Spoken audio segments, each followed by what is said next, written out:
రైతు బంధు ఇది రైతులకు ఎంత ఆసరాగా నిలుస్తోందో మనందరికీ తెలుసు.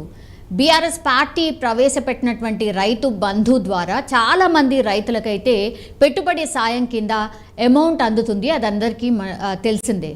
అయితే అసలు రైతు బంధు లెక్క ఏంటి, రైతు బంధు ఇప్పటి వరకు ఎవరెవరికి అందింది, ఎందుకంటే ఈ చర్చ ఎందుకు స్టార్ట్ అయింది అంటే రైతు బంధుని కాస్త రైతు భరోసాగా మార్చింది ఇప్పుడున్నటువంటి సర్కార్, అంటే కాంగ్రెస్కి సంబంధించిన సర్కార్.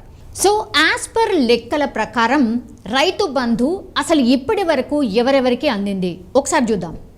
60% రైతు బంధు పెట్టుబడి సహాయాన్ని అయితే ప్రభుత్వ ఉద్యోగులు, ప్రజాప్రతినిధులు అంటే పొలిటీషియన్స్, పెద్ద వ్యాపారస్తులు, డాక్టర్స్, ఇంజనీర్స్, లాయర్స్, వృత్తి విద్యా నిపుణులు ఎవరైతే ఉంటారో వాళ్ళకి, రియల్ ఎస్టేట్ దిగ్గజాలు ఏవైతే ఉంటాయో వాళ్ళకి, పారిశ్రామికవేత్తలకు, కాంట్రాక్టర్స్, సెలబ్రిటీస్, పూర్తిగా రిచెస్ట్ అంటే వాళ్ళకి అసలు అవసరమే లేదు, నిజంగానే సాగులో కూడా వాళ్ళ భూమి ఉండదు, వాళ్లకు కూడా ఇలా రైతు బంధు అందినటువంటి సిచ్యువేషన్ ఉంది. సో వీళ్ళు ఎలాంటి ఆర్థిక ఇబ్బందులు పడట్లేదు, అండ్ వాళ్ళకి ఎట్లాంటి పెట్టుబడి సహాయం కూడా అవసరం లేదు, అండ్ అప్పులు కూడా వాళ్ళకు లేనే లేవు.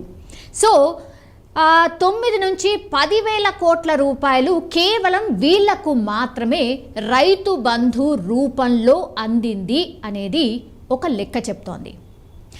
తెలంగాణ ఎక్కువగా వ్యవసాయ ఆధారితంగానే ఉంటుంది. మన రాష్ట్రం మనందరికీ తెలిసిందే.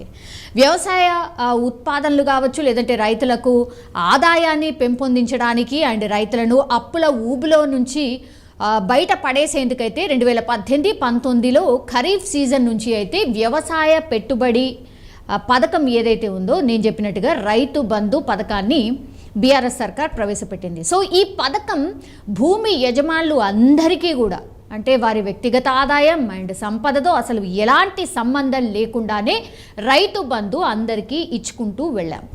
కానీ అసలు వ్యవసాయాన్ని సాగు చేసే రైతుకు మాత్రం దీనివల్ల ప్రయోజనం లేదు అనేటువంటిది ఒక వాదన. 60% భూమి ఎవరి చేతుల్లో ఉంది ఒక్కసారి తెలుసుకునే ప్రయత్నం చేద్దాం. ఇది లెక్కలతో సహా మనకున్నటువంటి ఇన్పుట్. Telangana state statistical